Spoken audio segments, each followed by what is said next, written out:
আসসালামু আলাইকুম everyone, welcome back to our new video. কেমন আছেন সবাই? আলহামদুলিল্লাহ আমরা অনেক ভালো আছি।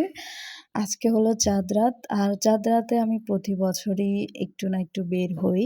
ভালো লাগে, আসলে বাসায় একা একা ভালোই লাগে না। তো আজকে আমরা একটা আন্টিদের বাসায় গিয়েছিলাম। আন্টি আমার ভীষণই ক্লোজ। এরপরে আন্টির বাসায় অনেকক্ষণ ছিলাম। অপূর্ব আবার এরপর ওর ফ্রেন্ডের বাসায় চলে যায়। তো আন্টি আমাদেরকে অনেক রকমের নাস্তা দিয়েছিল। আর সবথেকে বেশি ভালো লেগেছিল আন্টির সাথে অনেক টাইম স্পেন্ড করতে পেরেছি। এরপরে বাসায় এসে রাতের প্রায় 11টা-12টার দিকে আমি মেহেদি লাগিয়েছিলাম। আর আমরা রাতে ঘুমাতে, ঘুমাতে 5টা বেজে গিয়েছিল। তো আবার 6টা বাজে অপূর্ব উঠে গিয়েছিল। 1 ঘন্টাও ঘুমাতে পারিনি আমি। আমিও উঠে গিয়েছিলাম। এদিকে সেমাইও রান্না করা হয়ে গিয়েছে। এরপর আমি মাশরাফিকে রেডি করিয়ে একটু পিকচার-টিকচার তুললাম। অপূর্বর অবশ্য কোনোরকম পিকচার তুলতে পারিনি। এরপর এদিকে গরু জবাই করা হচ্ছে। আমি অবশ্য জবাইয়ের ভিডিওটা নিই নাই।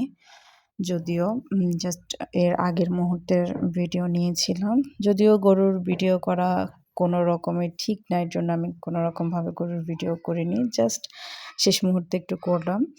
এরপরে আমার শাশুড়ি আমাকে আটা করে দিল, মানে চালের গুঁড়ি দিয়ে আটা করে দিল। এগুলো ঠিক করে দিচ্ছিল। এরপর আমি সবগুলো রুটি একা বানিয়েছিলাম। ঈদের দিন এই দায়িত্বটা আমার থাকে।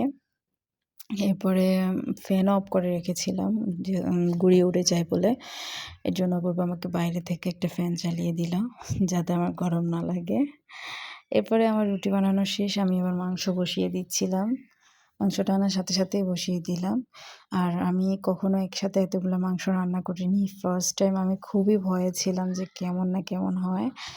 এরপরেই তো আমরা অনেকগুলো রুটি বানিয়েছিলাম আমি আর আমার শাশুড়ি একটা মেয়েকে নিয়ে, মানে ওর হাতে কাজ করায়। তো ওর সাথে মিলে আমার শাশুড়ি ওগুলা ছেঁকে নিয়েছিল।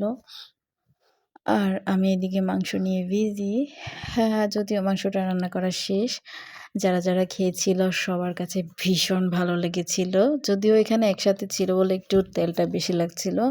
বাট তেলটা বেশি হয়নি।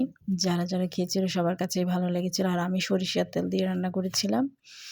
এই তো এটা হচ্ছে আমার মাংসের অ্যাকচুয়াল কালার এসেছিল। আমার কাছে এত বেশি ভালো লেগেছিল মাংসটা খেতে। যাক, সবকিছু মিলিয়ে আলহামদুলিল্লাহ, মানে মান সমান থেকেছে। আমি তো ভেবেছিলাম কেমন না কেমন হয়। অপূর্বও খুবই মানে বলেছে অনেক ভালো হয়েছে।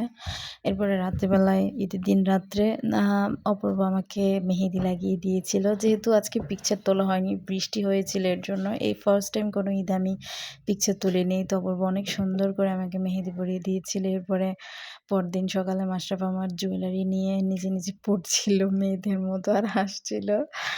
যাই হোক, সবাই আমাদের জন্য অনেক অনেক দোয়া করবেন। এখনও মাশরাফের নানা বাড়িতে যেতে পারিনি, এর জন্য আমার মনটা একটু খারাপ।